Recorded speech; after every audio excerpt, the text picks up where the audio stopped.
Okay friends, welcome to our video presentation on chapter 4 that talks about the data resource or managing data.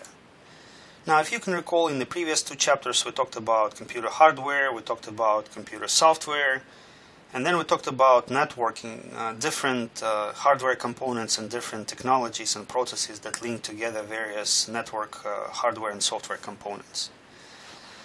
In this chapter, we will talk about the data resource. Just like it was the case for organizational hardware, software, and networking resources, we'll talk more about managerial perspective on data. In other words, managing data versus dwelling on some technical details in relation to data modeling and data management.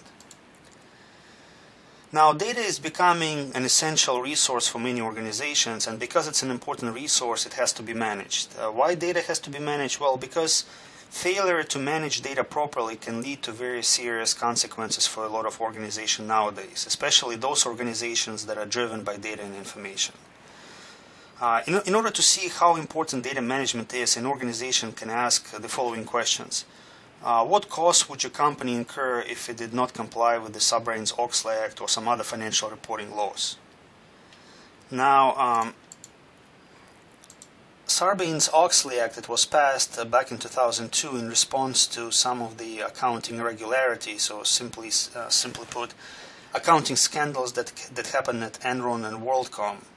And this act is quite lengthy and it has a lot of sections and provisions, but one of the most important requirements of that act is that organizations need to store their data, more specifically their accounting data, for several years. From what I remember, the exact number was 5 years. So all accounting data had to be stored by 5 years in accordance with this act's requirement. Now, to give you some specifics of the scandal and why this requirement emerged, what happened was around the time when Enron was about to be officially accused of cooking their accounting books, Arthur and Anderson, the auditing firm for Enron, which is which has been bankrupt for since 2002, around the time of the scandal. I think it was 2001. So basically, this company, Arthur and Anderson, it destroyed most of its records in relation to Enron, and I think the same thing was happening on Enron's side.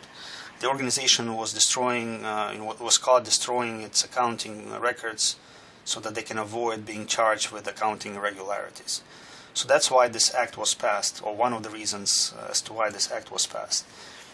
Now, needless to say, this additional requirement to store data puts significant burden on the IT and more specifically on the data storage infrastructure of many organizations. In any case, this additional requirement of Sarbanes-Oxley Act has to be managed with the help of IT.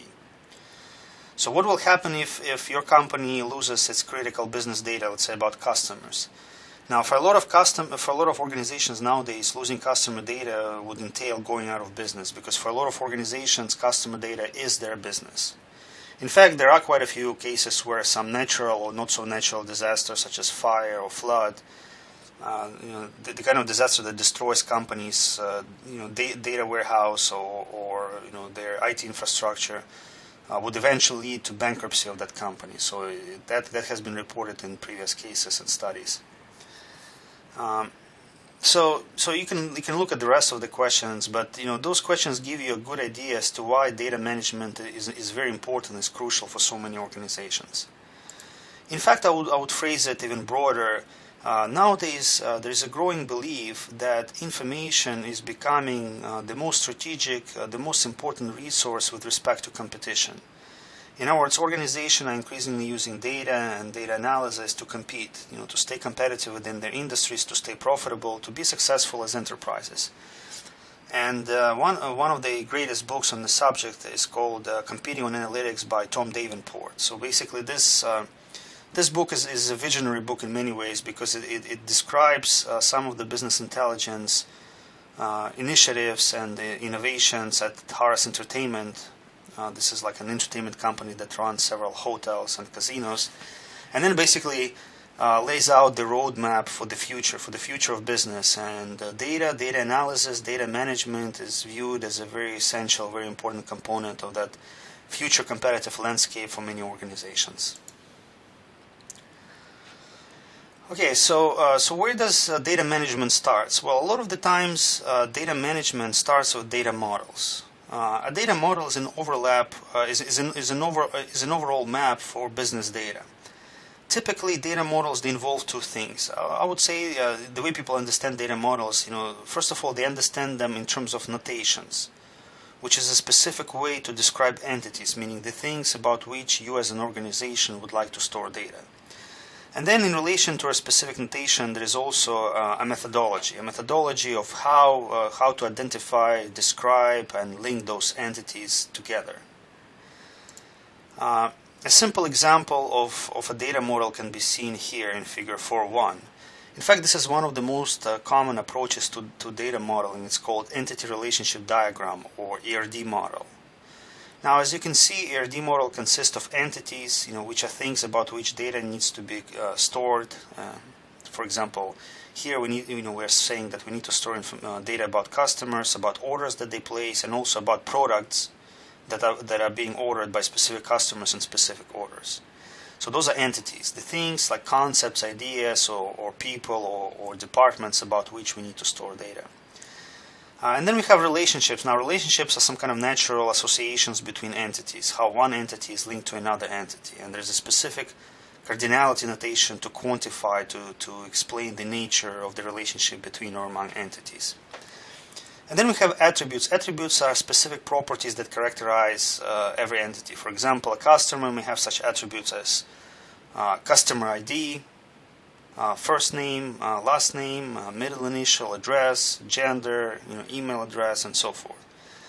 A product may have such attributes as product ID, product title, product quantity, product price, and similarly, you can have certain attributes for the entity called order. Now, those attributes are eventually transferred into tables.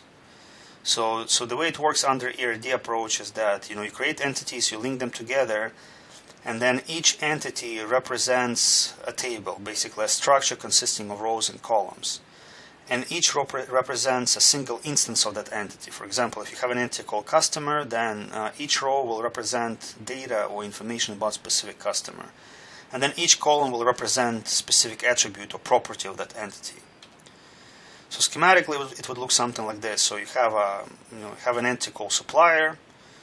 This entity have the following attributes. Eventually, once ERD model is finalized, every entity, such as supplier, will be represented with a table where every column represents an attribute, and then every row represents a specific supplier. For example, this supplier, his name is Smith, and this supplier is located in the city called London. Okay, so this is how ERD modeling looks, roughly speaking. By the way, ERD modeling was quite a breakthrough. Now, one of the individuals who contributed to ERD modeling greatly, I'll show you in a second.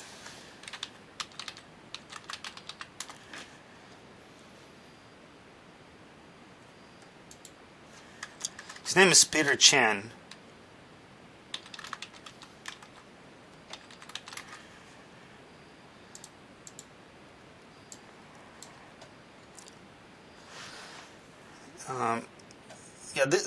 One individual that contributed greatly to this ERD modeling approach, his name is Peter Chan, and I had the pleasure of not really meeting but seeing him, because for a while he was a professor at Louisiana State University, LSU, and when I was a doctoral student at the University of Houston, we had several joint conferences between University of Houston and LSU, so that's where I saw him.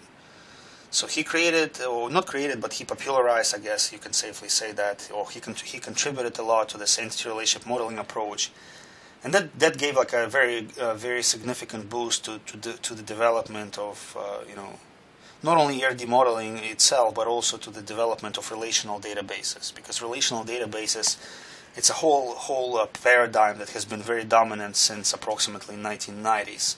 Because nowadays this paradigm is kind of losing its momentum, and nowadays because of the big data movement, where you have high volumes of unstructured information that can hardly be analyzed and structured in this rigorous way, you have the so-called NoSQL and no relational databases. So there's a new philosophy, new paradigm being developed in relation to databases nowadays. But again, when it comes to the entity relationship modeling, the ERD modeling approach or relational paradigm that then Peter Chen has been one of the major contributors, or one of the major forces here.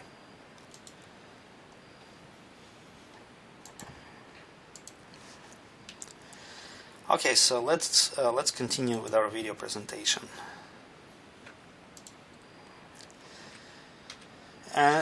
And also, you know, as you create some kind of data model, you also need to keep track of metadata. Now, metadata is data about data. So that prefix meta means you know, kind of high level or general.